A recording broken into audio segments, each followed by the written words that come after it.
እሺ ጤና ይስጥልን ዶክተር አረጋ ካሳ ሚዲያ ያቀረበውን ጥሪ ተቀብለው ስለመጡ እጅግ በጣም እናመሰግናለን። እስቲ ራስዎን ያስተዋውቁ ዶክተር። እኔም አመሰግናለሁ አረጋ ይሄን እድል በማግኘቴ። ታምሬ አንዱዓለም እባላለሁ። በአሁኑ ሰዓት አዲስ አበባ ዩኒቨርሲቲ መምህር ነኝ። የአገው ምሁራን ማህበር አማካሪ። የተወለድኩት በአገዋዊ ደቡብ አገው ነው መሰል አንዳንድ የሚባለው እዛ ወንጀላ የሚባል ቀበሌ ነው የተወለድኩት። ያደግኩትም እዛ ነው። በጣም ጥሩ ዶክተር። ስለዚህ ዛሬ በዋናነት የምንነጋገረው የአገው ምሁራን ማህበርን በተመለከተ ሊቀመንበርም ወይም ፕሬዚዳንት ሆነው ስለመሩ አሁን በእርግጥ በሌላ ፕሬዚዳንት እንደተተኩ አውቃለሁ። ግን ደግሞ የቆዩትን አመራሮች ብናነጋገር የበለጠ እንነጋገርበታለን ብለን ነው ከምንማከራቸው ሰዎች ጋር ተወያይተን ነው ይህንን የወሰንነው። ስለዚህ አሁንም በድጋሚ በጣም አመሰግናለሁ ዶክተር። እና የአገው ምሁራን ማህበር በመመስረታችሁ በግሌ እጅግ በጣም ኩራት ይሰማኛል። ልትመሰገኑ ይገባል። ስለዚህ የአገው ምሁራን ማህበር መቼና ለምን ዓላማስ ተመሰረተ ዶክተር? በቅርቡ ደግሞ ባለፈው ሳምንት ይመስለኛል፣ እኔ እንኳን ከዘገየ ነው የሰማሁት። ቀደም ብዬ ብሰማ ኑሮ አንዳንድ ጉዳዮችን እንትን ማድረግ ይችል ነበረ። እና ማህበሩ 5ኛ ዓመቱን በቅርቡ አክብሯል። እና ስትገመግሙት ከተቋቋመለት ዓላማ አኳያ ምን ያክል ስኬቶችን አሳክቷል? ምን ቻሌንጆችስ ነበሩት? ስለዚህ ዋናው ዓላማ እንዲሁ ስገምት ደግሞ ካነበብኩትም አንጻር በዞን አካባቢ የሚሰሩ የልማት ስራዎችን አመራሩን መደገፍ አንዱ ስለሆነ ከአመራሩ ጋር ተቀራርቦ ከመስራት አኳያ ምን ያክል ነው ብለን መውሰድ እንችላለን? አመሰግናለሁ አረጋ። በመጀመሪያ ይሄን ቃለ መጠይቅ የምሰጠው በግል ነው፣ ማህበሩን ወክዬ አይደለም። ቅድም እንዳልከው የማህበሩ አመራሮች ሌሎች ናቸው። አሁን ግን በማህበሩ ረጅም ጊዜ እንደመቆየቴ ምናልባት 5 ዓመቱ ውስጥ 3 ዓመት ከምናምን በአመራር ላይ ነበርኩኝ። ከዚህ ጋር ተያይዞ ለመጀመሪያ ያህል አሁንም ይሄንን ቃለ መጠይቅ በምሰጥበት ሰዓት አንዳንድ ጊዜ ከማህበሩ አቋም ጋር ለማይሄዱ ነገሮችና ምናልባት አነጋጋሪ የሚሆኑ ነገሮች ካሉ ኃላፊነቱን እኔ ነኝ የምወስደው። ጥሩ ነገር ደግሞ ከሆነ የማህበሩ ውጤት ነው ማለት እችላለሁ። የምሰጠው ቃለ ምልልስ ይሄን ማለት ፈልጋለሁ። አመሰግናለሁ። ይሄን ካልኩ ምናልባት ወደ ጥያቄህ ሲሄድ ማህበሩ 5ኛ ዓመቱን ነው ዘንድሮ ያከበረው።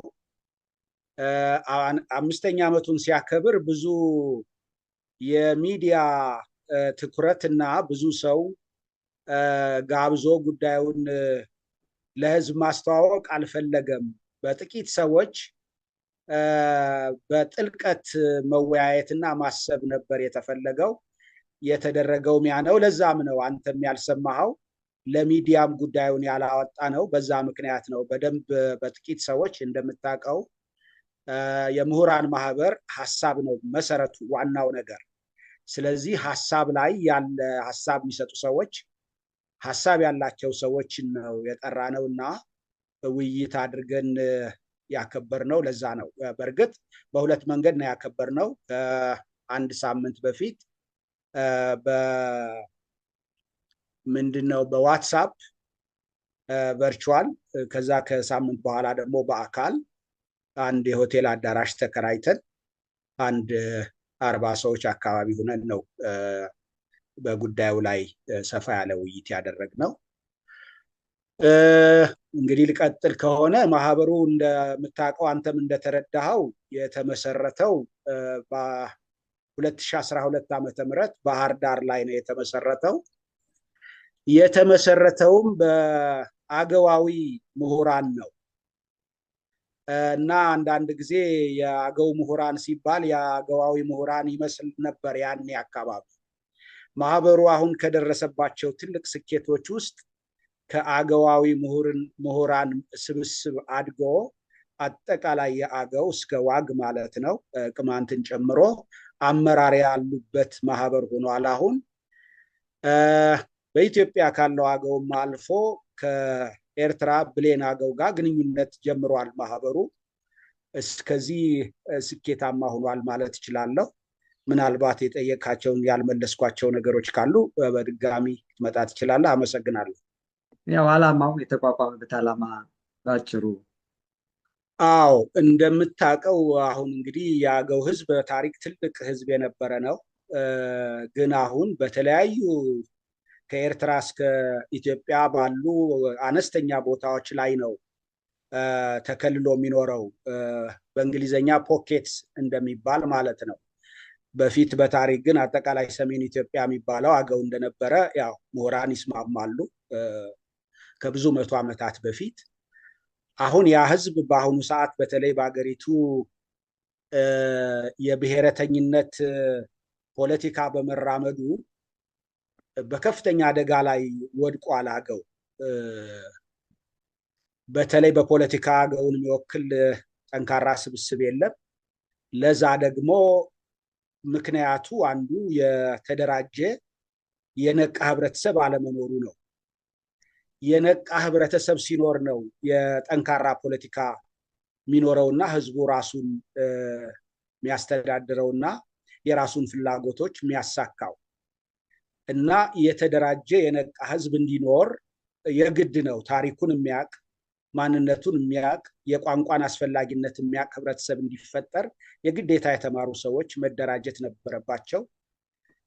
መነሻው ያ ነው። እንግዲህ በልማቱ በማህበራዊው እያሉ መዘርዘር ይቻላል። ዋናው ነገር ይሄ ነው። በተለይ አዊ ሲመሰረት በአዊዎች ነው። አዊ ሰፊ የሆነ የተማረ ሰው እንዳለው አንተም ታውቃለህ፣ ማንም ያውቃል። እነዚህ የተማሩት ግን ራሳቸውን ከማውጣት ያለፈ ተሰባስበው የአካባቢያቸውና የሀገራቸውን ችግር ለመቅረፍ አቅማቸውን የማደራጀት ነገር አይታይም ነበር። ይሄን መሰረታዊ ችግር ለመቅረፍ ነበር የተደራጀው። አሁንም ያን እየሰራ ነው ያለው በጥቅሉ ማለት ይቻላል። በጣም ጥሩ ዶክተር። እንግዲህ ይህንን ነገር ማድረጋችሁ እጅግ በጣም የሚያስመሰግን ነገር ነው። ለመልካም ነገር እስከሆነ ድረስ ማናችንም ማንኛውም ሰው ሊደግፍ ይገባል ብዬ እላለሁ እና በርካታ ስኬቶችም እንዳሳካችሁ ይገባኛል። በተለይም የአገውኛ መጽሐፍትን በማዘጋጀት በኩልም ላደረጋችሁት ስራ ከትምህርት መምሪያ እውቅና ጭምር እንደሰጣችሁ ኢንፎርሜሽን አለኝ እና አንደኛው ስኬታችሁ ነው ብዬ ነው የምወስደው። ምናልባት ከዚህ ጋር ተያይዞ ምን ምን ቻሌንጆች ነበሩ? አመራሩ ጋርስ እንዴት ነው? በተለይ ተቀራርቦ ከመስራት ረገድ አሁን እነዚህ የብሌን የዋግ እንደገና ደግሞ የቅማንትንም ጭምር የሚያካትት ከሆነ የአዌንም ጭምር የሚያካትት ነው። እናንተ አዲስ አበባ ነው ያላችሁት እና መስሪያ ቤቶችስ ዋናው መስሪያ ቤት አዲስ አበባ ከሆነ ሌሎች እንዴት አድርጋችሁ ማኔጅ ለማድረግ ቅርንጫፎችን ከፍታችሁ ነው? እንዴት ነው ማኔጅ እያደረጋችሁ ያላችሁት የሚለውን ነገርም ብናነሳ ደስ ይለኛል። እሺ እንግዲህ ይሄ ማህበር የምሁራን ማህበር ነው። የፖለቲካ ማህበር አይደለም። የልማት ማህበርም አይደለም። የምሁራን ማህበር አንደኛውና ትልቁ መገለጫው ሐሳብ፣ ራዕይ መያዝ ነው፣ ማጥራት ነው፣ ሐሳብን ማጥራት ነው። ስለዚህ አሁን የአገው ህዝብ ለዚህ ደረጃ ለመድረሱ አንዱ የሐሳብ ጥራት ያለው የተደራጀ አካል የለውም። እንደምታውቀው ፖለቲከኞች ያው የራሳቸው ድርሻ አላቸው። ግን በአብዛኛው የፖለቲካ ድርጅቶች የማስተዳደር ኃላፊነት ነው ያላቸው። ይሄ የማስተዳደር ኃላፊነት ያላቸው የተመሰረቱበት ሐሳብ ምንድነው ነው። አሁን ያን ህዝብ የሚያስተዳድሩበት መሰረታዊ ሐሳብ፣ ዓላማ፣ ስትራቴጂ ምንድነው በሚባልበት ሰዓት ከምሁራን ነው ይሄ እንዲፈጠር የሚጠበቀው። ስለዚህ የማህበራችን ትልቁ ትኩረት አዲስ አበባ እንደምታውቀው የሀገሪቱ ማዕከል የምስራቅ አፍሪካ ማዕከል ከመሆኗ ጋር ተያይዞ የአፍሪካ አጠቃላይ ማዕከል ከመሆኗ ጋር ተያይዞ ብዙ የአገው ምሁራን አሉ እና እነዚህ እየተገናኙ በዚህ በአገው የአለፈና የወደፊት ራዕዩና ተስፋው ላይ የሚነጋገሩ ናቸው እና ስለዚህ በየዞኖቹ የምናደርገው ያው ቅድም ከጠቀስካቸው ትንንሽ ነገሮች በእርግጥ ትንንሽ ነገሮች የሚባሉ አይደሉም። አሁን የጠቀስከውን መጽሐፍትን ጀምሮ ጥናትም ከማካሄድ ጀምሮ እና ትልቁ ስራችን ሀሳብ ላይ ነው። ሀሳብ ማጥራት፣ የአገው ህዝብ እንዴት ነው የሚደራጀው፣ ፖለቲካ የመንግስትን ጨምሮ የፖለቲካ አካላት እንዴት ነው ጠንካራ የሚሆኑት፣ ህዝቡን እንዴት ነው የሚያገለግሉት፣ ታሪካቸው፣ የወደፊት የአፍሪካ የአገው የኢትዮጵያ አቅጣጫ ምን ይመስላል በሚለው ነው እየተነጋገርን ያለ ነው። ከዞኖቹ ጋር ያለን ግንኙነት አንዳንድ ጊዜ ከፍ ይላል፣ አንዳንዴ ዝቅ ይላል። ምንድነው ከፍና ዝቅ የሚለው? እንደምታውቀው ነፃ ማህበራት ያው ሀገራችን በረጅም ጊዜ ታሪኳ የዲሞክራሲና የተቋም ባህል የላትም። በአሁኑ ሰዓት ሀገራችን ላይ ያለችበት የጦርነት እና የግጭት ችግሩ በመንግስትና በህዝብ መካከል የጠራ በግልጽ የተመሰረተ ግንኙነት የለም። መንግስት ሁሉንም ነገር የሚያደርግ ነው። ጥፋቱንም የሚወስድ መንግስት ነው፣ ልማቱንም የሚወስድ መንግስት ነው። ይሄ ደግሞ አገሪቱን ጎዳ እንጂ አገሪቱን አልጠቀመም። ከመንግስት መንግስት ሲለወጥ የአገሪቱ ሁኔታ እየተለወጠ አይደለም። ይሄ የሆነበት ምክንያት ህዝቡ ተደራጅቶ የራሱን ኃላፊነት ካለመወጣቱ ጋር የተያያዘ ነው። መንግስትም እንደገና ሁሉን እኔ ልስራው እኔ ላድርገው የሚል አይነት ነገር ባህሪ ይታያል። ከዛ አኳያ እኛ ደግሞ መንግስትን መደገፍ እንዳለብን እናውቃለን። ግን አንዳንድ ጊዜ ደግሞ መንግስት የሚሳሳታቸው ነገሮች አሉ። ለምሳሌ የአማራ ክልል ካሁኑ በፊት የነበረው መንግስት አንዱ ትንሽ እንለያየ የነበረው በዛ ነው። ግን ልዩነቶች አያስተናግዱም። ለአሁኑ ለዛኛው ውድቀት በቃና አሁን የአማራ ክልል እንደምታውቀው አዲስ አመራር ነው የወሰደው። እኛ ግን የህዝብን ድምፅና የተቋማትን ስሜት ቢያዳምጡ የመንግስት አካላት አንዳንድ ጊዜ ከችግር ነፃ ይሆናሉ እና እኛ አንዳንድ ጊዜ የራሳችንን አቋም ስንወስድ እንደምታውቀው በግለሰብም ደረጃ የራስህን ጠንካራ አቋም ሲኖርህ የሚያከብርህ አለ፣ የማይወድህ አለ። እንደዚህ አይነት ነገሮች አንዳንዴ ይፈጠራሉ። ግን መንግስትን ማገዝ እንዳለብን እናውቃለን። ተቋማትን እንዲያከብር እንዲያገዝ ደግሞ በዛው እንጠይቃለን። ሚናችን የምሁራን ማህበር እስከሆነ ድረስ ሚናችን ሀሳብ መስጠት ነው ለመንግስትም ለህብረተሰቡ እና ይሄ ነው ያለን ግንኙነት። ትንንሽ ጥሩ ስራዎችን በእርግጥ እየሰራን ነው ያለ ነው።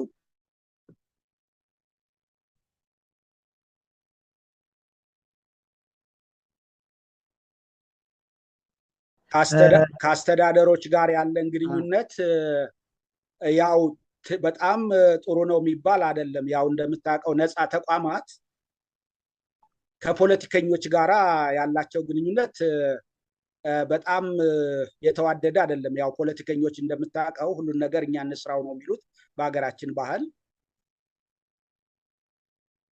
ፖለቲከኞችን ሁሉም ይጨምር ነው እና ከዛ አንጻር ያው የኛ ትልቁ ኃላፊነታችንና ሚናችን በእውቀት በሐሳብ ነገር ስለሆነ ከመንግስት ጋር ያለን ግንኙነት ያው ሚዛኑን የጠበቀ ነው ብዬ አስባለሁ። በጣም ጥሩ ዶክተር።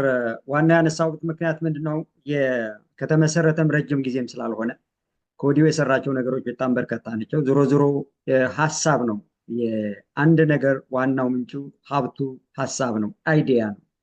ከነዚህ ምሁራን የሚፈልቀው እና የሚመነጨው ሀሳብ ደግሞ ዞሮ ዞሮ ማረፊያው መንግስት የሚሰራበት አካባቢ ላይ ነው የሚያርፈው፣ ልማት ላይ ነው የሚያርፈው፣ አስተዳደር ላይ መልካም አስተዳደር የሚያርፈው እና ዞሮ ዞሮ ተቀራርቦ ያንን ነገር ከማሳካት ረገድ ከሚል ነው።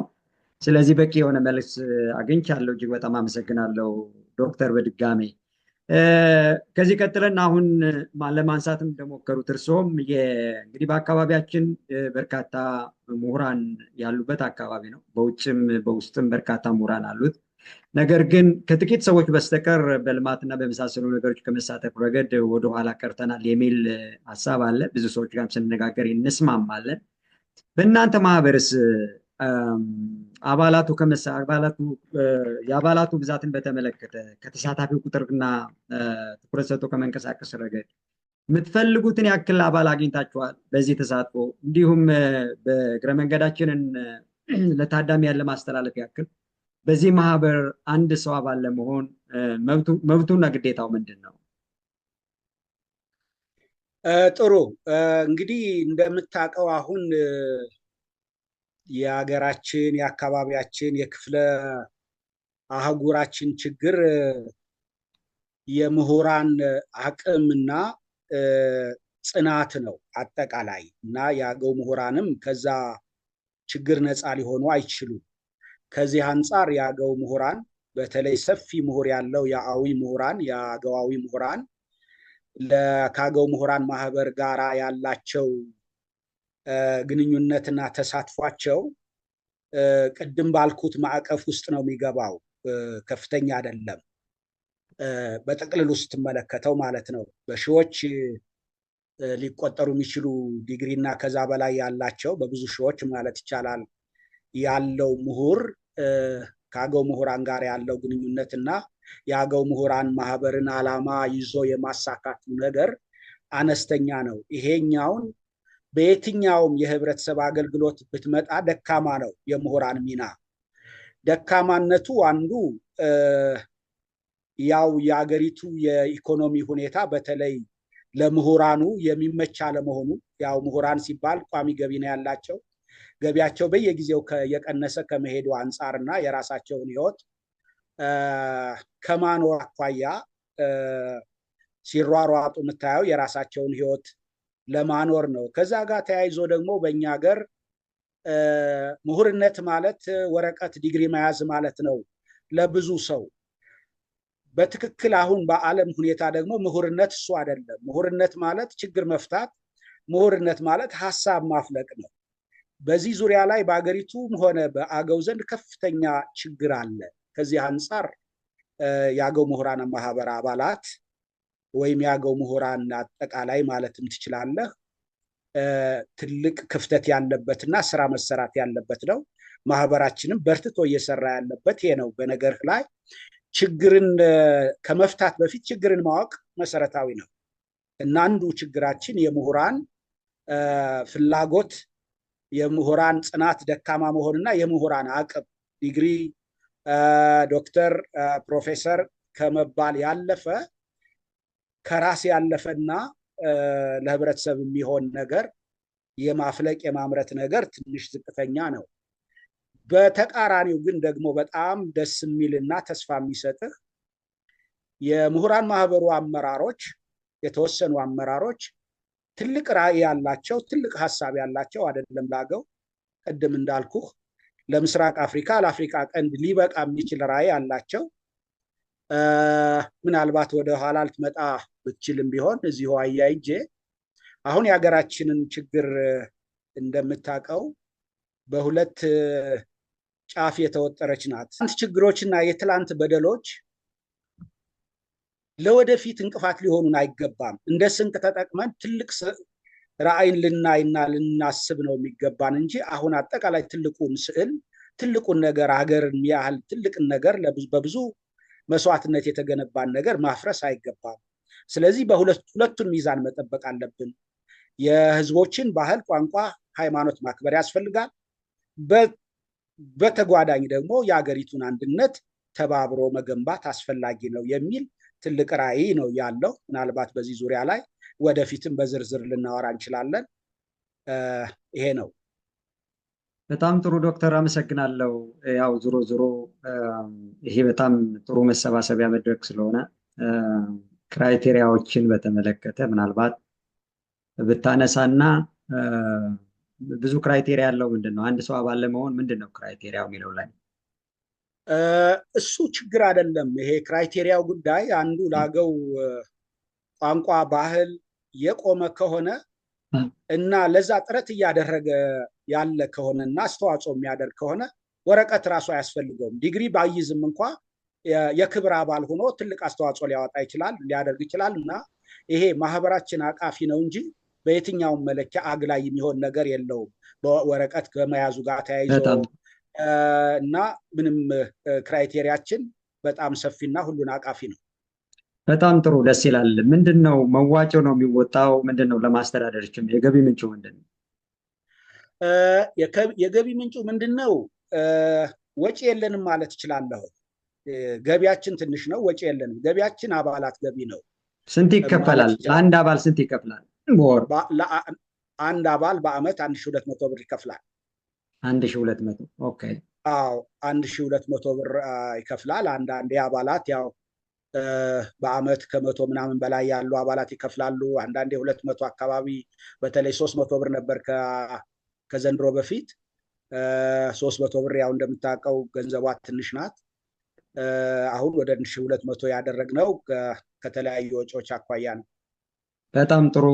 ይሄ ከሆነ ሁላችንም እናሟላ ይመስለኛል። እኔም እስካሁን አባል አይደለሁም፣ አባል እሆናለሁ።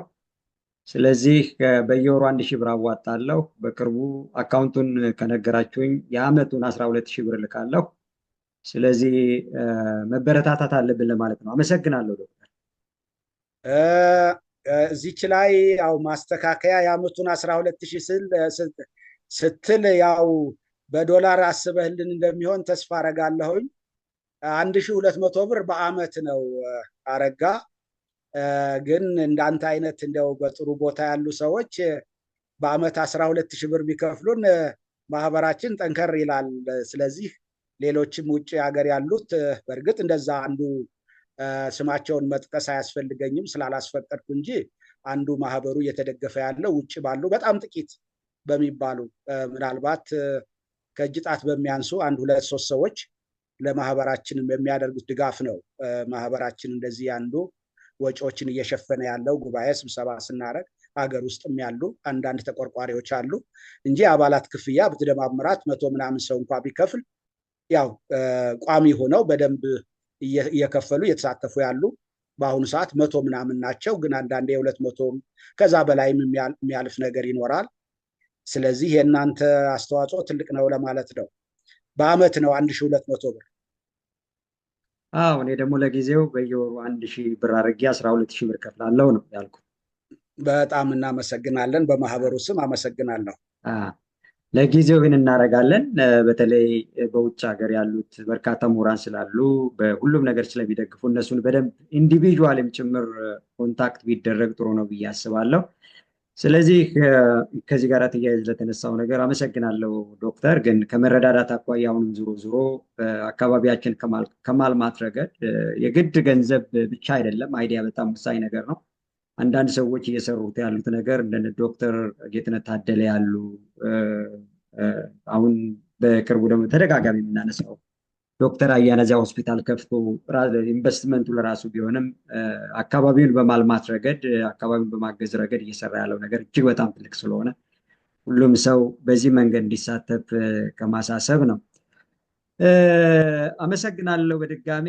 እስቲ እንደው ካነሳን ላይቀር እስቲ አስተያየት እንስጥበት ብዬ ነው ዶክተር። ከእናንተ ቀጥታ መፍትሄ ይገኛል ብዬ ሳይሆን በቅርቡ እንጅባራ ዩኒቨርሲቲ የአገውኛ ትምህርት ክፍል ኃላፊ ምስጢር እንግዳ ጋር ተገናኝተን ነበረ እና ዩኒቨርሲቲውን አንደኛው የትምህርት ክፍሉ የአገውኛ ትምህርት ክፍሉ በሁሉ ነገር የተደራጀ ነው፣ በሁሉ ነገር የተሟላ ነው። ዩኒቨርሲቲው ቅድሚያ ሰጥቶ ሁሉ ነገር አሟልቷለታል። ነገር ግን አሁን በጣም የተቸገሩት የሶፍትዌሩ ጉዳይ ነው።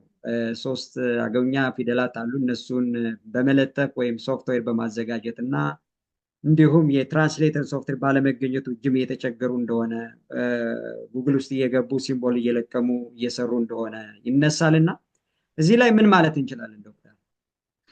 ያ ጥሩ። በነገር ላይ ቅድም ለቃል ያደረግከው ቃል መግባት አመሰግናለሁ ለዚህ ለአባልነቱና ለምትከፍለው ነገር። ግን እንደው ውጭ ላሉት በዛውም ኃላፊነቱን ብትወስድልን። ያው እኛ ጥረት እያደረግን ነው፣ ግን በተለያየ መንገድ በተለያየ ሰዎችን አፕሮች ስናደርጋቸው ነው ውጤት የሚያመጣውና አንደኛ እሱን አመሰግንሃለሁ። ሁለተኛ ያመሰገንካቸው ስማቸውን የጠራሃቸው ሰዎች እኔም በጣም አከብራቸው ሰዎች ናቸው። በግላቸው የተቋም ያህል ነው የሚሰሩት ማለት ትችላለህ። በተለይ ፕሮፌሰር ጌትነት አሁን የኛ የተለየው ነገር ምንድን ነው? ሰዎች በግል ይሄን ያህል ከሰሩ ተሰባስበው ምን ያህል ሊሰሩ እንደሚችሉ በመገመት ነው የመሰባሰብን ዋጋ አውቀን እየተንቀሳቀስን ያለ ነው። ይሄ ነው ይሄ የተሰባሰበ በእርግጥ ግለሰቦች ከሚሰሩት እጅግ በላይ እንደሚሰራ ይታየኛል። ግን መሰባሰብ እንደምታውቀው የሚያስፈራቸው አካላት አሉ። ያው ስትሰባሰብ የፖለቲካ ጉልበት ይኖረዋል። ህዝብ ሲደራጅ የፖለቲካ ጉልበት ይኖረዋል። ከዚህ አኳያ የሚያሳስባቸውና የሚፈሩ ግለሰቦች አሉ። የአንደኛው ህዝብ እድገት የሌላኛው ህዝብ እድገት ነው የሚያመጣውና ይሄ ሊያሳስብ አይገባም። ወደ መጨረሻ ያልከው የዚህ ቋንቋውን ጉዳይ የቋንቋ ጉዳይ ምናልባት ሰምተህ ይሆናል። የአገውኛ ቋንቋ እድገት በሚፈለገው ደረጃ አይደለም። በተለይ አገው ማንነቱ ነው እያደገ የመጣው እንጂ ቋንቋው እየደከመ ነው የመጣው። የቋንቋው ተናጋሪ ይሄ ለዚህ እኔ ምስክር ነኝ። የኔ ወላጆች በእኔ ባደኩበት አካባቢ እኔ ህፃን እያለሁ አገውኛ ተናጋሪ በጣም ብዙ ነው የነበረው። እንዲያውም አማርኛ ማይችሉ ሰዎች ነበሩ ያን ጊዜ። በአሁኑ ሰዓት አገውኛ የሚናገር ብርቅ ነው እኔ ባደኩበት አካባቢ። አሁን ይሄን ማየት ትችላለህ። እንግዲህ ትምህርቱ እየተሰጠ በትምህርት ቤቶች ትምህርት እየተሰጠ፣ ስለዚህ የአገውኛ ቋንቋ ሊያድግ በመሰረታዊ ሊያድግ የሚችለው አሁን የትምህርት ጥራቱ በወደቀ ሁኔታ አይደለም። እንኳንስ አገውኛ፣ እንግሊዘኛ አሁን 12 ዓመት ተምሮ ተማሪ ቋንቋውን አይችልም። እንግሊዘኛ እንግዲህ በዓለም አቀፍ ደረጃ የተከበረን ቋንቋ፣ አገውኛን በተመለከተ ደግሞ ከዛ ያነሰ ነው። ስለዚህ ቋንቋው እየሞተ ነው። በዚህ ላይ ስምምነት መድረስ አለብን። ምናልባት ጥቂቶች ስለሚናገሩ፣ ጥቂት ወረዳዎች ስለሚናገሩ አሁን ቋንቋው የማይሞት የሚመስላቸው በቋንቋው የትምህርት ቋንቋ ሆኗል ምናምን ብለዋል የሚሉ ሰዎች አሉ። እሱ ትክክል አይደለም። ከዚህ በተጨማሪ የስራ ቋንቋ ካልሆነ፣ ቋንቋውን ተምረው ስራ ማያገኙበት ከሆኑ ተማሪዎች ህብረተሰቡ ለቋንቋ የሚኖረው ነገር ትልቅ ነገር አይደለም። በመንግስት አካባቢ ትንሽም ያለያየን ይሄ ነው። አሁን የአገው ምሁራን ማህበርና የዞኑና የክልሉ መንግስት ያለያየን ያራራቀን፣ ማለያየት እንኳ ባልችል ያራራቀን የአገውኛ ቋንቋ የስራ ቋንቋ አይደለም፣ በአስተርጓሚ ነው የሚካሄደው። እዛ ላይ ዋግም በለው አዊም በለው በአስተርጓሚ ነው። ሰዎች ፍርድ ቤት ሄደው ጤና ጣቢያ ሄደው አገልግሎታቸውን የሚያገኙት በአስተርጓሚ ነው። እንደ ህግና እንደ መርህ ግን ቋንቋቸውን ባህላቸውን እንዲያሳድጉ ነበረ ዞን የተሰጣቸው። ይሄው እንግዲህ 30-40 ዓመት ሊጠጋ ነው። የስራ ቋንቋ አልሆነም። ቋንቋ የስራ ቋንቋ መሆን አለበት። ከአማርኛ በተጨማሪ በተጓዳኝ የአገውኛ የስራ ቋንቋ መሆን አለበት። ቋንቋው እንዲያድግ፣ ቋንቋው በህብረተሰቡ ዘንድ እንዲከበር ይሄ መደረግ አለበት በሚል ዙሪያ ላይ ማህበሩ ጥናት አጥንቶ ለዞኑና ለክልሉ አቅርቧል። እስካሁን ያው እንደምታውቀው ክልሉ የፖለቲካ ችግር ያለበት ክልል ነው። በእርግጥ የሀገሪቱ ችግር ቢሆንም በዛ ምክንያት እስካሁን ጠረጴዛ ላይ እንዳለ ነው የምናውቀው። የተደረገ ለውጥ ነገር የለም። ስለዚህ ትልቁ ስዕሉ ይሄ ነው። ይሄንን የማግባባት የማሳመን ነው፣ ህዝቡን ጨምሮ። ያው ህዝቡ ይሄንን ጉዳይ ትኩረት ይሰጠዋል ብለን ገምታለን። ከኛ በተጨማሪ ራሱን በተለያየ አደረጃጀቶች የቋንቋውን ጉዳይ ይጠይቃል ብለን እናስባለን። ወደ እንጅባራ ዩኒቨርሲቲ በምትመጣበት ሰዓት የእንጅባራ ዩኒቨርሲቲው ጉዳይ፣ እንጅባራ ዩኒቨርሲቲ በአገውኛ ቋንቋ ትልቅ ስራ እየሰራን እንዳለ እንሰማለን። ያው እንደምታውቀው በዲግሪ ደረጃ ሁሉ በአገውኛ ቋንቋ እያስተማረን እናውቃለን። ግን እነዚህ ዲግሪ ተመርቀው ምንድነው ስራ የሚሰሩት የሚለው ግን መታሰብ ያለበት ይመስለኛል። በዲፕሎማም ተመርቀው ብዙ ምሩቃን እንዳሉ ሰምተናል። በዲፓርትመንት ደረጃ እና በአገው ጥናት ኢንስቲትዩትም የቋንቋ ስራዎች እየተሰሩ እንዳለ እናውቃለን። አሁን ያነሳኸው ነገር ትልቅ ፈንድ ጋር የተያያዘ የሚያያዝ ይመስለኛል። እንግዲህ የአገው ምሁራን ማህበር እንደምታውቀው ትልቅ ገንዘብ የለውም፣ ትልቅ ሀሳብ ነው ያለው። ጥቂት አርቆ ሀሳቢ ምሁራን የሚመሩት ግን በአሁኑ ሰዓት ብዙ ገንዘብ የሌለው፣ ያው እንደምታውቀው ገንዘብ ቀስ ብሎ የሚመጣ ነገር ነው ብለን ነው እኛ መጀመሪያ በሀሳብ እርስ በርሳችን በመተማመንና በመደጋገፍ ከቆምን በኋላ ገንዘብ ከዛ በኋላ የሚመጣ ነገር ነው በሚል በገንዘብ ጉዳይ ላይ ቀጥለን ነው እየሰራን ያለ ነው። ገንዘብ በጣም አስፈላጊ ነገር መሆኑን እናውቃለን፣ ግን ሀሳብና ሰው ደግሞ ይቀድማል በሚል ነው እየሰራን ያለ ነው። የዚህ የቋንቋው ጉዳይ የእንጅባራ ዩኒቨርሲቲ ጉዳይ አይ ቲንክ አሁን ያለበትን ሁኔታ አላውቅም እንጂ አሁን ዝርዝሩም የለኝም። አሁን እዚያ በቋንቋ ያለው ችግር ዩኒቨርሲቲው ትልቅ ሪሶርስ እንደነበረው አውቃለሁ። ይሄ ጉዳይ ከዩኒቨርሲቲው አቅም ውጭ ይሆናል የሚል ግምት የለኝም፣ ግን በቋንቋ ጉዳይ ላይ አንዳንድ ሀሳቦች አሉ። ያው ውጤት ሲያገኙ ብንነጋገር ነው የሚሻለው። አጠቃላይ በዓለም አቀፍ ደረጃ የአገውኛ ቋንቋ እንዴት ነው ቋንቋው ታዋቂ የሚሆነው እና በኢንተርኔት አውቶማቲክ ሊሆነው የሚችል የሚሉ ነገሮች አንዳንድ ነገሮች አሉ። ገና ስለሆነ አሁን እዚህ ላይ ሀሳቡን ማንሳቱ አይጠቅምም። በጣም ጥሩ ዶክተር። እንግዲህ ያነሳሁት አንደኛው እርስዎ እንዳሉት እንጅባራ ዩኒቨርሲቲ የሪሶርስ ችግር የለብንም ብለዋል እና የስራው ጉዳይ ነው። እነዚህን ፊደላት አገውኛ ፊደላት በኪቦርዱ ላይ እንዲገኙ 3 አገውኛ ፊደላት በኪቦርዱ ላይ እንዲገኙ ማድረግ የሚቻልበት ሶፍትዌር እንዲሁም ትራንስሌት የሚያደርግ ልክ አማርኛን ወደ እንግሊዝኛ ከእንግሊዝኛ ደግሞ ወደ አማርኛ ትራንስሌት የሚያደርግ ሶፍትዌር እንዳለ ሁሉ እነዚህን ነገሮች ሰርቶ ሊያቀርብ የሚችል ሰው ከቻለ በቃ ስፖንሰር የሚያደርግ ሰው ካለ ሰይ ቴንኪው ብለን እንቀበላለን። ካልሆነ ግን የአቅም ችግር የለበትም፣ ዩኒቨርሲቲ መግዛት ይችላል። ስለዚህ አሁን የአገው ምሁራን ማህበርንም ይሁን ሌሎች ሰዎችን አሁን በዚህ አጋጣሚ ልናነሳ የፈለግነው ይህንን ሰርቶ ሊያቀርብ የሚችል ሰው እንዲያፈላልጉ ነው። ኢንፎርሜሽን ሼር እንድንደራረግ ነው ያነሳ ነው እንጂ አገው ምሁራን ማህበር ገና ከጅምሩ ይህን ነገር ያቀርባል ብለን በማሰብ አይደለም። ወይ ከማህበሩ የአይቲ ባለሙያዎች ሊኖሩ ይችላሉ፣ ሊያመላክቱ ይችላሉ፣ ራሳቸው ሊሰሩት ይችላሉ። ስለዚህ ከዚህ አንጻር ይህንን ችግር ከመፍታት ረገድ ኢንፎርሜሽን ዲሲሚኔት እንድናደረግ እና ሼር እንድንደራረግ ከማለት ነው እና አመሰግናለሁ ዶክተር። እስቲ ከዚህ ቀጥለን ደግሞ እስቲ አንድ አባባል ላይ ነው አሁን ማነሳው። አንድ አባባል እኛም እንዲሁ እናውቀዋለን፣ ግን ትክክለኛ ትርጓሜው ምንድን ነው የሚለው ነገር አንዳንድ ሰዎችም ያነሳሉ እና እስቲ ብናነሳ ብዬ ነው። በውይይታችን መሀልም ይህንን ብናነሳው አንድም እንደ መዝናኛም ጭምር ወይም ግንዛቤ ማስጨበጫም ጭምር ይጠቅማል ብዬ ስለማስብ ነው እና አንድ አባባል አለ፣ አገው ልቡ 9 8ቱን አኑሮ አንዱን አጫወተኝ። አንዳንዶቹም 981 ይላሉ እና አገው ጠንካራ አስተሳሰብ ያለው ጠንካራ ልቦና ያለው ለማለት ነው ወይስ በሌላ መንገድ ለመተርጎም ያክል ነው? እዚህ ላይ ምንድን ነው ያለ ግንዛቤ፣ እናንተ ያላችሁ ግንዛቤ ነው? እንግዲህ ይሄኛው መነሻው ጥሩ እንዳልሆነ ያው መግባባት የሚቻል ይመስለኛል። ቅድም ያልኩህ አገራችን ለአሁኑ ለደረሰችበት ችግር የሌላውን ቋንቋ ማንነት ያለመቀበል መንገዶች የተለያዩ መንገዶች ናቸው የነበሩት። ከዛ ውስጥ አንዱ የዛን ቋንቋ ባህል፣ ስነ ልቦና የሚያዳክሙ ነገሮች ከጥቂት ሰዎች ይመነጩና ወደ ህብረተሰቡ እንዲወርዱ ይደረጋል። በዛ መንገድ የተደረገ ነው። አሁን ይሄ አንድ ሰው አንድ ልብ ነው ያለው። ይሄ የሰው ተፈጥሮ ማለት ነው።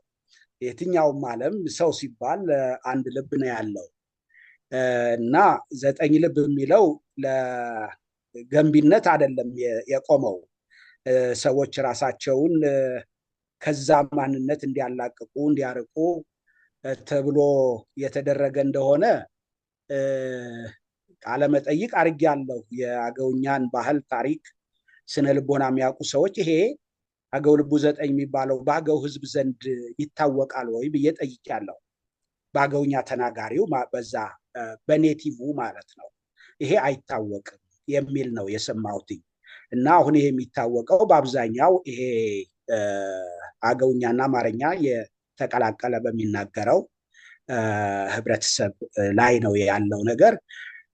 መጨረሻ ያልካት ይሄ 981 የሚለውን አሁን በተለይ በወጣቶች አካባቢ እንደምታውቀው አሁን ከፍተኛ በራስ መተማመንና በጣም እልህ እየታየ ነው ያለው። አሁን በጣም ማንነት በጣም እያደገ ነው ያለው በወጣቱ።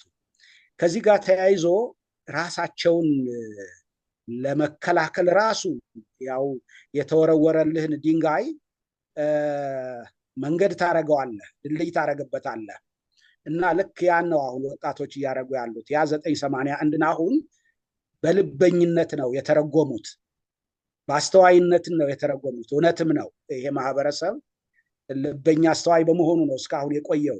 በዚህ ከባድ የፖለቲካ ጫና ባለበት አካባቢ ክፍለ አህጉር፣ ጦረኛ በሆነ ክፍለ አህጉር አካባቢ ይሄ ህብረተሰብ ማንነቱን ቋንቋውን ይዞ መቆየቱ ልበኛና አስተዋይ ከመሆኑ ጋር የተያያዘ ነው እና ለውጦችን ማምጣት የሚቻለው በልበኝነት ነው፣ በአስተዋይነት ነው፣ በትዕግስት ነው በሚል ነው አሁን እየተተረጎመ ያለው።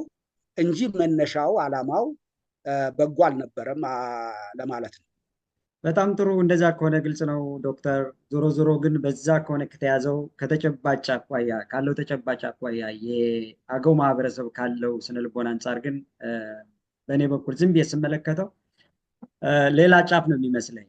የአገው ማህበረሰብ ማንም እንደሚታዘበው ማንም ሊያውቀው እንደሚችለው እጅግ በጣም ላለማጋነን ስነ ምግባር ያለው ጊዜን በአግባቡ የሚጠቀም ያለ አግባብ ጊዜን ማያባክን ሰው አክባሪ እና ምንም አይነት ትዕቢት የሌለው ስለሆነ ያንኛው በዛ በሌላ መንገድ የተወሰደ ከሆነ ትክክለኛ ያልሆነ ትርጓሜ እንደሆነ ነው የተገነዘብኩት። እኔ የሚሰማኝ ሪያሊቲው ይህ ነው ለማለት ነው። እጅግ በጣም አመሰግናለሁ ዶክተር። እንግዲህ ዶክተርን መጀመሪያ ያወቅሁት የአስማማው በለውን የክብር አምባሳደር ማዕረግ ሲሰጥ እርስዎና ኢንጂነር አዳሙን አስተማሪ እያሉ እኛ ዞን እናውቃቸው ነበረ። ያደረጋችሁት ተሳትፎ ቀላል ነገር አልነበረም እውነት ለመናገር እና የዚያ ላይ ነው ቪዲዮ ላይ ምንም የተመለከትኩት። ይህንን በዚህ አጋጣሚ አሁንም ደጋሚ ማመስገን ፈልጋለሁ፣ ማድነቅ ፈልጋለሁ። ይህንን ማህበር የአገው ምሁራን ማህበርንም ወደፊት እንዲሄድ ከማድረግ ረገድ ግንባር ቀደሙ ነው እየሰሩ ካሉት ሰዎች አንዱ እርስዎ ነው ታያለው። አንዳንድ ቪዲዮዎችን ሰሞኑን በተለይ ጉግል እያደረጉ ተከታትያለሁ። በጣም ጠንካራ አካሄድ ነው ያለው። በዚህ አጋጣሚ ለማመስገን ፈልጌ ነው እና አረጋ ካሳ ሚዲያም በተለይ እንደዚህ አይነት እንቅስቃሴ የሚያደርጉ ሰዎችን የዞኑ የብሔረሰቡ ዞኑ እውቅና ከመስጠት ረገድ ተጨማሪ ነገሮችን እንዲሰራ ሌሎችን ሰዎች እንዲያበረታታ በርካታ ጊዜ አንስተናል። የሚያዳምጥ ሰው የለም። እንግዲህ የሚሰጣቸው ሰዎች ከተቀበሉ እና አረጋ ካሳ ሚዲያ ለአንድ አራት ሰዎች እውቅና መስጠት ያስባል። ከዚህ ውስጥ ማን ማን ነው የሚለውን ነገር በሂደት ማስታወቂያ ላይ እናሳውቃቸዋለን። ስለዚህ በዚህ አጋጣሚ እጅግ በጣም ለማመስገን ነው ዶክተር ይህንን ያነሳው።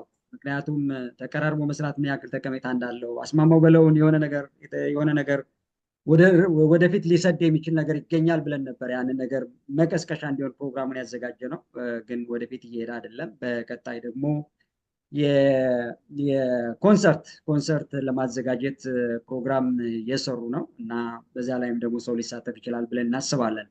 ስለዚህ የሆነ ሆኖ ግን ላደረጋችሁት አዲስ አበባ አካባቢ የምትገኙ የአገው ምድር ነዋሪዎችና ሌሎች ደጋፊዎች ያደረጋችሁት አስተዋጽኦ ቀላል ነገር አልነበረም። አሁንም እንደተጀመረ ነው። እሱ ነገር ወደፊት ለመስደድ እናስማማው በለው ህይወታቸው እንዲቀየር የሆነ ነገር ለውጥ እንዲያመጣ ማህበረሰቡ አሁንም ቢያስብበት ጥሩ ነው የሚለው ነገር በዚህ አጋጣሚ ለማንሳት ፈልጌ ነው። እንቀጥላለን ዶክተር። እንግዲህ አንደኛው ማነሳው ነገር እስካሁን ብዙ ሰዎች ጋር ተወያይቻለሁ። ወደ 50-60 የሚጠጋ ቪዲዮ ሰርቻለሁ። አላነሳሁትም። ይህን ጉዳይ ግን አሁን ባነሳው ደስ ይለኛል ብዬ ነው። መነጋገሩ በጣም ጠቀሜታ ስላለው በተለይ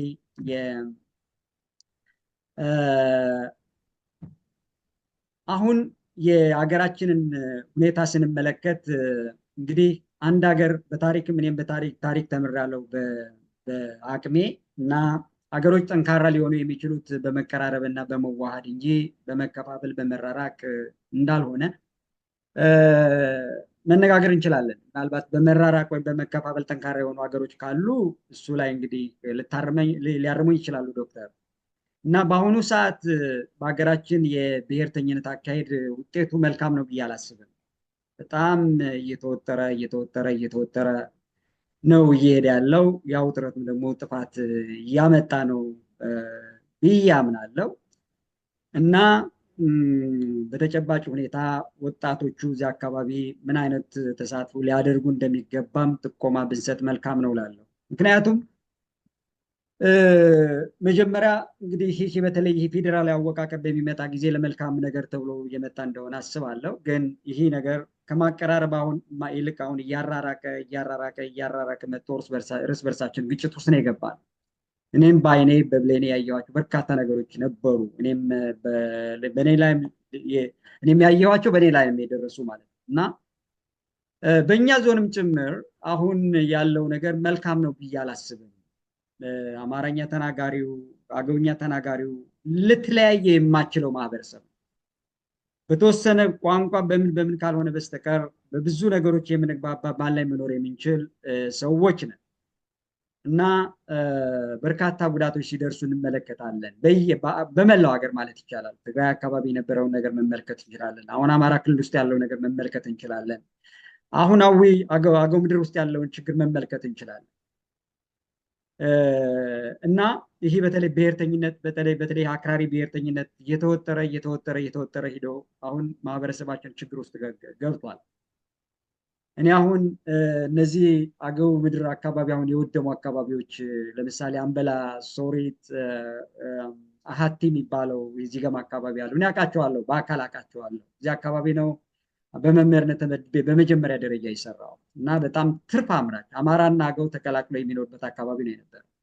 አሁን ወድሞ ዛሬ እንዲያውም በቪዲዮ መለከት ነበረ። የአድማስ ዩኒየን ሊቀመንበሩም ጭምር አሃቲ ጓሃ የሚባል አካባቢ ነው ያሉት። እርሻ ለማስጀመር አንዳንድ ድጋፍ እየሰጡ ነው ያሉት። በጣም ትርፍ አምራች አካባቢ ነበረ፣ በጣም ወድሟል። ስለዚህ እዚህ አካባቢ ምን ማለት እንችላለን? ምክንያቱም ዝም ብንለው እኛ አሁን እዚህ ጋር የምናነሳው ለመጥፎ ነገር አይደለም። በተለይ አሁን እየሄደ ያለው አቅጣጫ ገንቢ ስላልሆነ ምን ማለት እንችላለን? እዚህ አካባቢ ያለው በጣም ጥሩ ብዙ ነገር ነው ያልከው። ቅድም ካልካት ከአንዷ ነገር እንደ መረጃ ከሰጠህን ከአስማማው ጋር የተያያዘውን እኔ የአርቲስት አስማማውን ጉዳይ እንደ ግለሰብ አይደለም ማየው፣ እንደ ፋና ዋጊ እንደ ጀማሪ የአገውን ሕዝብ በኢትዮጵያ እንዳስተዋወቁ ጀማሪዎች ወይም ጀምር ነገር ነው ማየው እና እኔ ያስማማው በጣም በሚያሳዝን ሁኔታ ነው የነበረው ወደ አዲስ አበባ ከመምጣቱ በፊት። እንግዲህ ዝርዝር መረጃው ባይኖረኝም የዞኑ አስተዳደር ኃላፊነቱን ተወጥቶ ነበር ለማለት ይቸገራለሁ። አስማማውን ያህል ታላቅ ታሪክ የሰራ ሰው በዛ ሁኔታ ሲገኝ በጣም ነው ያዘንኩትኝ። ግን ከዛ በኋላ አንተን ጨምሮ ብዙ ሰው ተረባርበው አሁን ህይወቱ ወደ ጥሩ አቅጣጫ ያለ ይመስለኛል። ግን ገና ነው፣ ብዙ መሰራት አለበት። አስማማውና ሌሎች አርቲስቶቻችን ራሳችንን፣ ባህላችንን፣ ቋንቋችንን የምናቆይበት በነዚህ ሰዎች በኩል ስለሆነ እዛ ላይ ያነሳው ጥሩ ነገር ነው፣ ደስ ብሎኛል። ወደ መጨረሻ ያነሳው በጣም ከባድ ጉዳይ ነው። ሀገሪቱን አሁን በጣም እያስጨነቃት ያለ የፖለቲካ ጉዳይ፣ የሰላም ጉዳይ ይሄ ነው።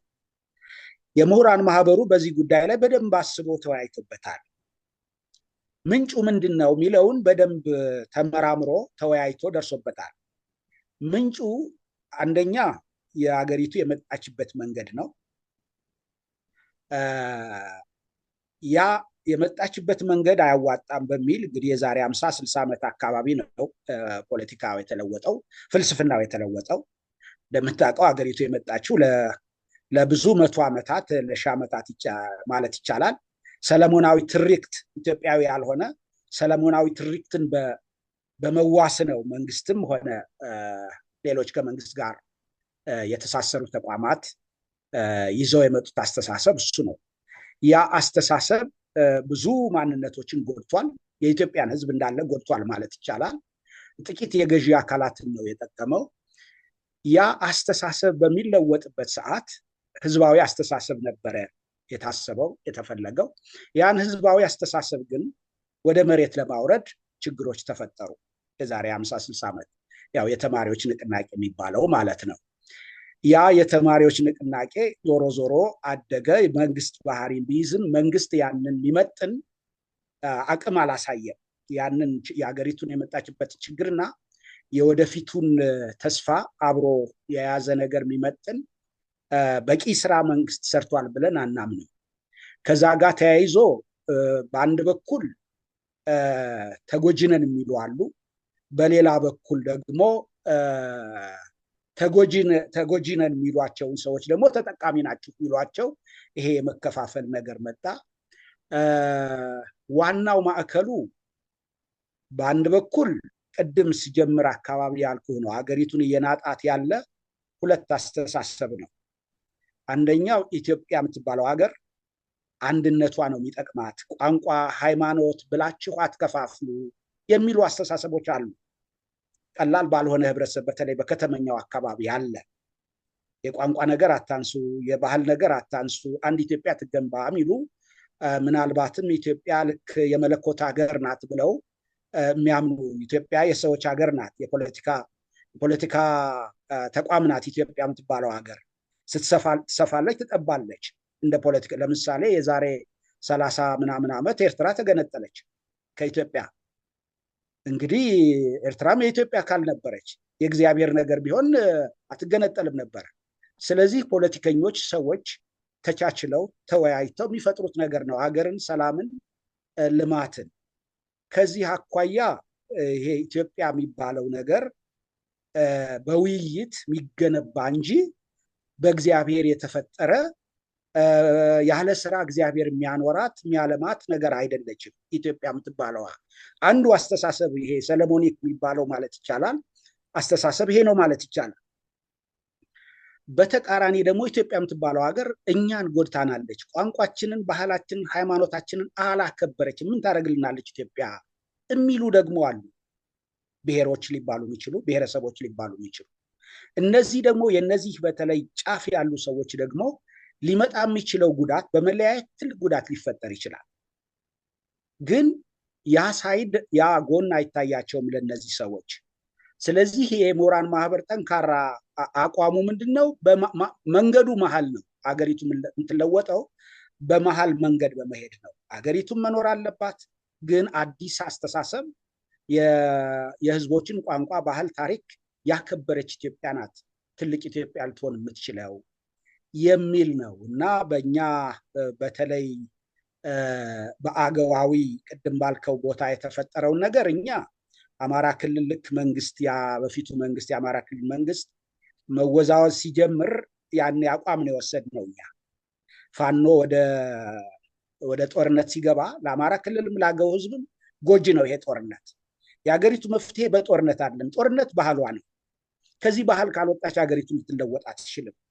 ይሄ ደግሞ የአገውንና የአማራን ህዝብ ሊያጋጭ ይችላል።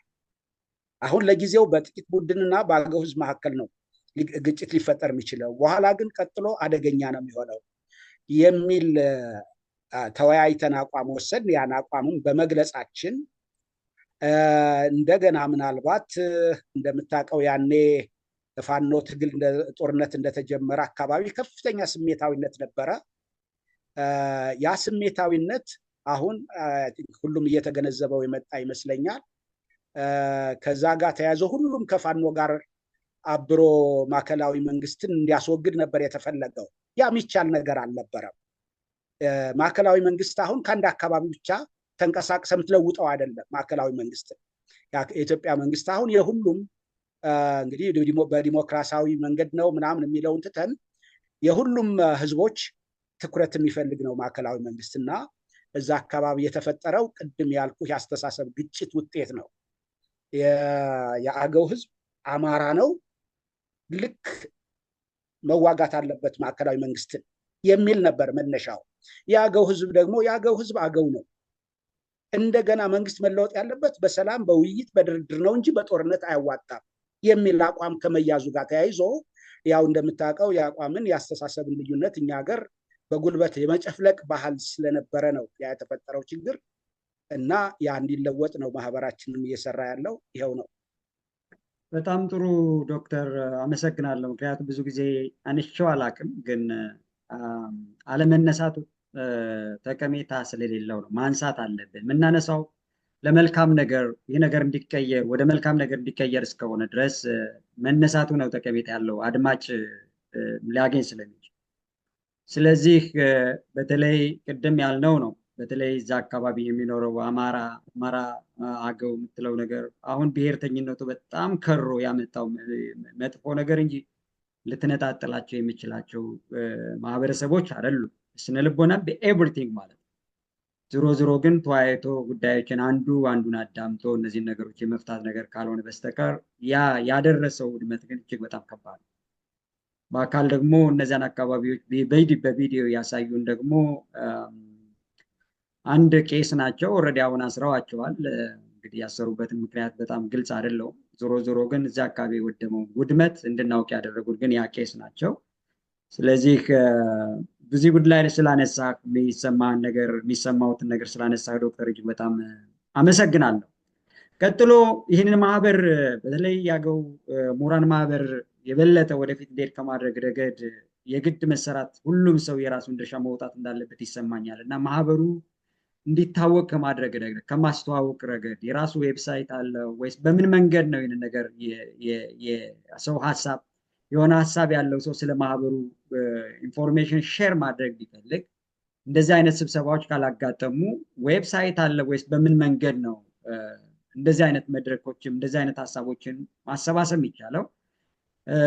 በተመሳሳይ ሁኔታ በተለያዩ መድረኮችም ሲነሳ እናንተም ስታነሱ ሰምቻለሁ እና የአገው ፈረሰኞች ማህበር ዩኔስኮ እንዲመዘገብ ከማድረግ ረገድ ምናልባት የደረሰበትን ደረጃ የምታውቁት ካለ ኢንፎርሜሽን ሼር ብንደራረግ። ምክንያቱም ወረፋ እየተጠባበቀ ነው የሚል ነገር ነው እንጂ የት ላይ እንደደረሰ በግልጽ የሰማነው ነገር የለም። አዲስ አበባ ነው ያለው ወይስ ፓሪስ ደርሷል የት ነው የሚለውን ነገር ምናልባት ኢንፎርሜሽን ካላችሁ። አመሰግናለሁ። ቅድም ስላልከው ስለ ቀሲስ ስንታየው ያንን በደል ያወጣውን በተመለከተ አሁን እስር ቤት ነው ያለው።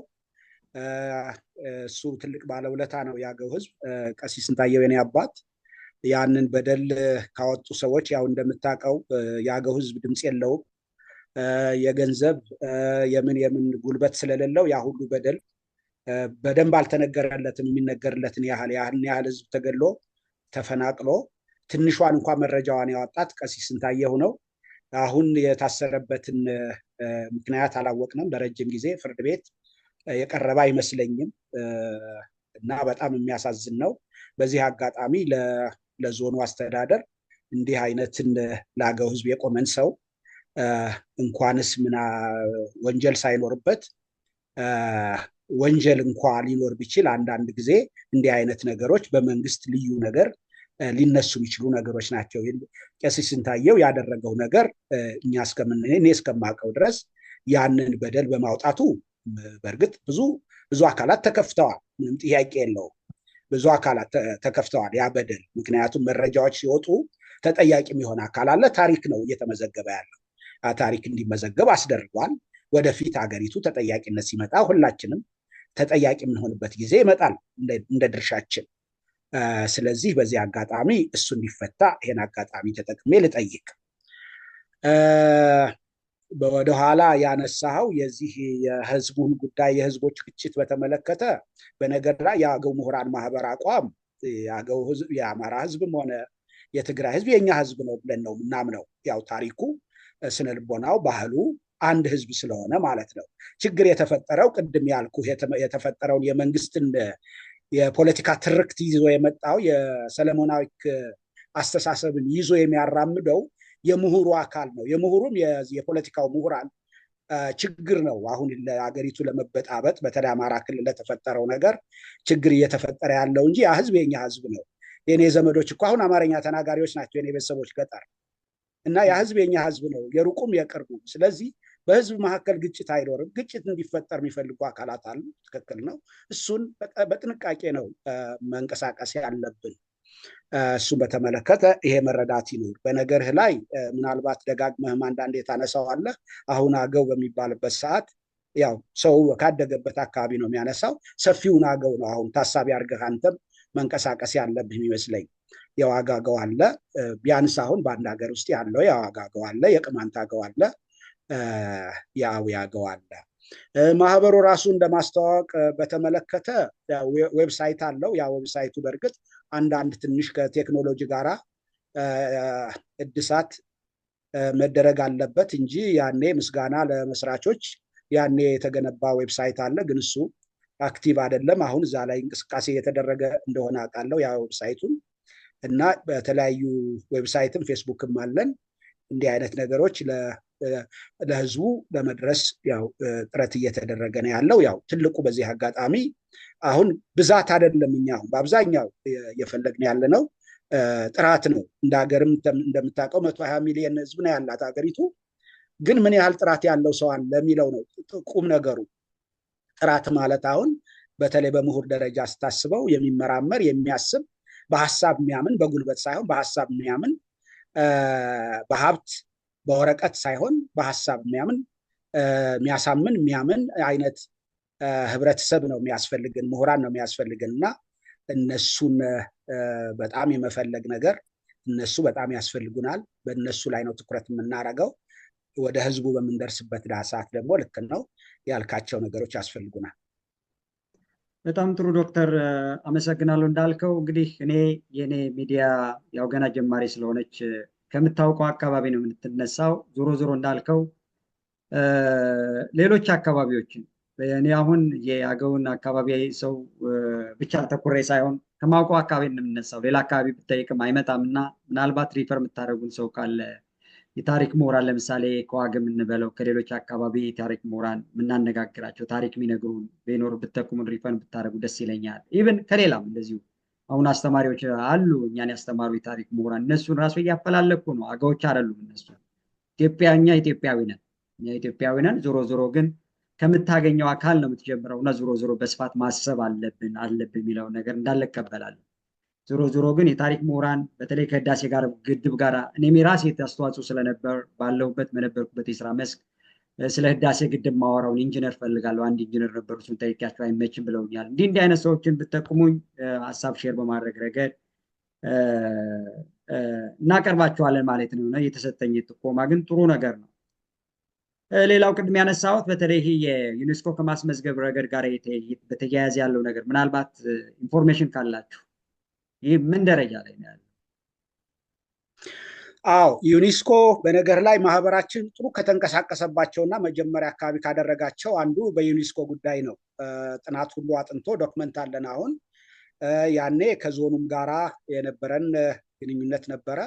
በኋላ ምክንያቱ በምን ምክንያት እንደሆነ በደንብ ባላቅም ማህበሩ ከዛ ከዩኔስኮ ኮሚቴ በዞኑ አስተዳደር እንዲወጣ ተደረገ አሉኝ። ለምን እንደወጣ እንዲህ አይነት ነገሮችን ብዙም እኛም አላወቅንም። ግን ያው ቅድም እንደጠቆምኩ የፖለቲካ አካላት በክልሉ ያሉ የፖለቲካ አካላት የማህበሩን የአገውን መደራጀት ትንሽ የሚያሳስባቸው አሉ። እነሱ በዞኑ አመራሮች አካባቢ ተጽዕኖ እንዳደረጉ እነዛ የዞኑ አመራሮች የምሁራን ማህበሩን በህዝቡ ዘንድ መታወቁና ወደ ህዝቡ መግባቱን እንዳልፈለጉ በዛ ምክንያት ከዛ ከዩኔስኮ እንዳስወጡን ነው የሰማሁትኝ። ዩኔስኮ አሁን ያለበትን ሁኔታ እንግዲህ ረጅም ጊዜ እንደሚፈጅ ያው ሰምተናል። ምናልባት ይሄ በሀገር ደረጃ ተመዝግቧል፣ በኢትዮጵያ ደረጃ በዓለም አቀፍ ደረጃ ግን ያለው እንደሚቀር እሱ ላይ ስራ እየተሰራ እንደሆነ ሰምቻለሁ። በትክክል የት ምን ላይ እንደደረሰ ግን ያው ቅድም እንዳልኩ በዛ በመቋረጣችን ምክንያት በመውጣታችን ምክንያት መረጃው ዝርዝር የለኝም። በጣም ጥሩ።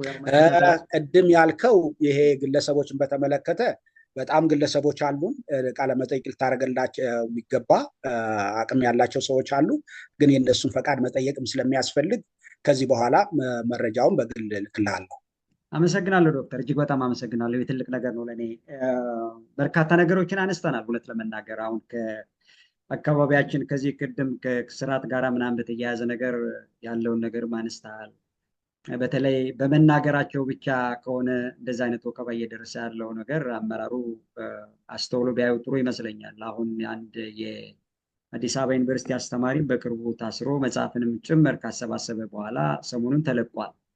ስለዚህ እንዳትናገሩ አይነት ነገር ካለ እሱ ጥንቃቄ ቢደረግ ጥሩ ነው። ዞሮ ዞሮ ግን በተለይ የአማራ ህዝብና የአገው ህዝብ ለተለያየ የማችለው በቅርበት በጎረቤትነት የሚኖር ስለሆነ ስነ ልቦናው ሁሉ ነገሩ ነገር ስለሆነ በአጠቃላይ በኢትዮጵያ ደረጃ ያለው ውዝግብ አሁን በጣም ሰፊ ስለሆነ እግዚአብሔር ደግሞ እንደዚህ አይነት ነገሮችን መፍትሄ እንዲያመጣላቸው ወይም ለህዝቡም መፍትሄ እና ረፍት እንዲሰጣቸው እንመኛለን ማለት ነው። ስለዚህ ዞሮ ዞሮ ያነሳናቸው ነገሮች እጅግ በጣም ወሳኝ ናቸው። ማህበሩን ከማስተዋወቅ ረገድ ግን ዌብሳይቱ አክቲቭ ከሆነ ሼር ብታደርጉን ማስተዋወቅ አለብን። በነገራችን አንድ ትልቅ ስራችን መሆን መቻል ያለበት ማህበሩን ሎጎውን በአግባቡ ማስተዋወቅ መቻል አለብን። ስለዚህ ሰው ጆይን አድርጎ እነዚህን የአገው ምሁራን ማህበር ዞሮ ዞሮ አካባቢ ማልማት በአይዲያ እንዲታጠቅ ማድረግ ስለሆነ ሁሉም ሰው በዛ ዌብሳይቱ ላይ አስፈላጊውን ዋናው የሆነ ስብሰባ ሳይጠብቅ መረጃዎችን ሼር የምንደራረግበት ነገር ከመፍጠር ረገድ እጅግ በጣም ወሳኝ ስለሆነ የጎደለ ነገር ካለ ትኩረት ሰጣችሁ በአስቸኳይ የሚያልቅበት ነገር ቢደረግ መልካም ነው የሚለውን ነገር አስተያየት ለመስጠት ነው። ከዚህ በተረፈ ከወጣቶች ጋር በተያያዘ መንገድ በተለይ ከሀገራችንን አሁን ወደፊት እንዲሄድ በመልካም ነገር ወደፊት እንድትሄድ ከማድረግ ረገድ ወጣቶቹ ሚና እጅግ በጣም ወሳኝ ስለሆነ ምናልባት ቅድም ካነሳ ነው የቀረ ነገር ካለ እዚያ ላይ የምትጨምረው ነገር ካለ ብቻ መልዕክት የምታስተላልፍ። በጣም ጥሩ። አዎ ወጣቶችን በተመለከተ በጣም አሁን በዚህ በአገው ማንነት ጉዳይ ላይ በጣም ተስፋ የሚሰጥህ የወጣቶች ጉዳይ ነው። አሁን ወጣቶች ቅድም እንዳልኩ አንተም እንዳነሳኸው በጣም በጣም በከፍተኛ እልህና ጽናት ነው ወጣቶች እየተንቀሳቀሱ ያሉት። ምናልባት የዛሬ 10 ዓመት አካባቢ ትልቅ ለውጥ እናያለን ብዬ እገምታለሁ። ለምሳሌ በአሁኑ ሰዓት የአገው ምሁራን ማህበር እየተመራ ያለው በወጣቶች ነው። ያው እንደምታውቀኝ እኔ ሽማግሌ እየሆንኩ ነው ያለሁትኝ። ከኔ የተረከቡት ወጣቶች ናቸው። እነዚህ ወጣቶች ያላቸው ራዕይ፣ ያላቸው ወኔ፣ ያላቸው የአስተሳሰብ ስፋት እንዲህ አይደለም እና እነዚህ ሰዎች በአንድ በኩል ልክ ለሀገሪቱ መሰረታዊ የሆነ ነገር በማንነት መኩራት፣ በሌላ በኩል ደግሞ ሀገር መገንባትን በስራ በእውቀት የሚል ነገር በራስ መተማመን በጣም በጽናት የያዙ ናቸው። በጣም ላመሰግናቸው እወዳለሁ። በዚህ አጋጣሚ ወጣትነት በእርግጥ ይገባኛል ብዙ ጊዜ ይፈልጋል እውቀትን ለመገንባት። በዚህ አጋጣሚ እውቀት መገንባት ጊዜ ይፈልጋል፣ ለውጥ ማምጣት ጊዜ ይፈልጋል። ትዕግስት አስፈላጊ ነው። በጥሩ መንገድ ነው ያላችሁ፣ በራሳችሁ እየተማመናችሁ ነው ያላችሁ። የዚህ ማሳያ በአዲስ አበባ አምናና ዘንድሮ እየተደረገ ያለው የአገው ፈረሰኞች እና የሻደይ በዓልን ምናልባት ተከታትለው ይሆናል። የሚያስገርም ለውጥ ነው። በራስ መተማመንና ኩራት የታየበት እና በዚህ አጋጣሚ ላመሰግናቸው እወዳለሁ። ምናልባት የመጨረሻ ከሆነ እንዳመሰግን የምትፈቅድልኝ ሁለት አካላትን ማመስገን ፈልጋለሁ። በጣም ጥሩ፣ ይቀጥሉ ዶክተር። አዎ ሁለት አካላትን በዚህ አጋጣሚ ማመስገን ፈልጋለሁ። የመጀመሪያው እንደምታውቀው የምሁራን ማህበሩ አንዱ ዓላማ ባህል፣ ቋንቋ እንዲከበር ነው። አሁን በአገውኛ ቋንቋ ትምህርት እየሰጠ ነው ያለው። በአገውኛ ቋንቋ ትምህርት መሰጠቱ ብቻውን ዋጋ የለውም። እኛ ሀገር እንደምታውቀው የትምህርት ጥራቱ በጣም በከፍተኛ ደረጃ የወረደ ነው፣ የወደቀ ነው። በተለይ የአገውኛ የትምህርት ስርዓት ደግሞ በጣም የበለጠ የተጎዳ እንደሆነ እንሰማለን፣ እንደሚጎዳም እንገምታለን። ሌላው ከተጎዳ ይሄኛው የበለጠ ይጎዳል። መጽሐፍት የሉትም። በጠንካራ ሁኔታ በተከታታይ እየሰለጠኑ ያሉ መምህራን የሉትም። በዚህ ላይ በጽናት እየሰሩ ያሉ መምህራን ይኖራሉ አሉ፣ ሰምተናል። የአገውኛ ቋንቋን ለማሳደግ ሌሎች ተማሪዎች እንዲወዱት አማርኛ ተናጋሪዎች አካባቢ ላይ የሚያስተምሩ በጣም ትጉ መምህራን ሁሉ አሉ። ለነዚህ ትጉ መምህራን አክብሮቴን ልገልጽ ወዳለሁ፣ ምስጋና ይተላለፍላቸው። ሁለተኛ ደግሞ የአገው ምሁራን ማህበር እንደምታውቀው እኛ ሀገር ተቋም መገንባት ቀላል አይደለም። ተቋም መገንባት በነፃ አገልግሎት ነው የሚሰጠው። ገንዘብ ካለ ማንም ሰው ሊቀጠር ሊሰራ ይችላል፣ ግን ዘላቂ አይሆንም። ይሄ ማህበር አሁን ሙሉ ጊዜያቸውን አንዳንድ ጊዜ ማለት ትችላለህ ሰጠው፣ ገንዘባቸውንም ሰጠው እያገለገሉ ያሉ እየመሩ ያሉ ጽኑ የሆኑ በራሳቸው የሚተማመኑ ትልቅ ራዕይና ተስፋ ያላቸው ወጣቶች የማህበሩ አመራሮች በጣም ሊመሰገኑ ሊከበሩ ይገባል። ይሄን ለማለት ነው። አመሰግናለሁ። እሺ ዶክተር ታምሬ እጅግ በጣም ነው ማመሰግን። ያረጋ ካሳ ሚዲያን ዛሬ አይደለም ጀምረው ያከበሯት። እንግዲህ አነሰም በዛም የአስማማው በለውን ፕሮግራም ስናዘጋጅ እርስዎና ዶክተር ኢንጂነር አዳሙ ሌሎችም ታላላቅ ሰዎች ነበሩ እና ዲፕሎማት በሪሁን ሌሎችም ነበሩ። ተገኝታችሁ ያደረጋችሁት ነገር ቀላል ነገር አይደለም። እንዳነሳችሁት የአገው ፈረሰኞች ማህበር በአዲስ አበባ የሚገኘውም እየሰራ ያለው ነገር ቀላል ነገር አይደለም። በዓሉንም ስታከብሩ አይቻችኋለሁ። ከዚህ አንጻር ከመጀመሪያ ረገድና 50 አለቃ ሽታዬ እየሰሩት ያለው ነገር ይህ ማህበር ወደዚህ እንዲመጣ መጀመሪያ እንዲጀመር ከማድረግ ረገድ የሰሩት ነገር ቀላል ነገር አይደለም እና መሰል ነገሮችን ማንሳት እንችላለን። የአገው ምሁራን ማህበር ደግሞ በዚህ ደረጃ ተሰባስቦ እዚህ ላይ ደርሷል። ግን ሁሉም ሰው አንደኛ ማስተዋወቅን ይጠይቃል። ኢቭን ሎጎውን ራሱ በደንብ የማናውቅ ሰዎች ነበርን። ይህ ምንድን ነው? አቴንሽን ባለመስጠት ነው። ሚዲያ አሁን አንድ መንደር አድርጎናል። የዚያን ጊዜም የአገው ምሁራን ማህበር የሚል ሲተዋወቅ በፌስቡክ ምናምን አይተናል። ዞሮ ዞሮ ግን ሁላችንም የድርሻችንን መወጣት አለብን። ይሄ ለመልካም ነገር ስብስብ ለመልካም ነገር ነው የምንፈልገው። ለመልካም ነገር እስከሆነ ድረስ ደግሞ አመራሩም ሌላውም ኢትዮጵያዊ ሊያግዘው ይገባል። ከዚያ በላይ ግን ባለቤቶቹ እኛ ስለሆነ በተለይ የተማርን ሰዎች ይሄ ምሁራን ማህበር እስከሆነ ድረስ አገር ውስጥም አገር ውጭም ያለው ማህበረሰብ ትኩረት ሰጥቶ መንቀሳቀስ መቻል አለበት። ይሄ የተማረ የተባለው ማህበረሰብ አካባቢውን ከማገዝ ረገድ ኃላፊነት አለበት።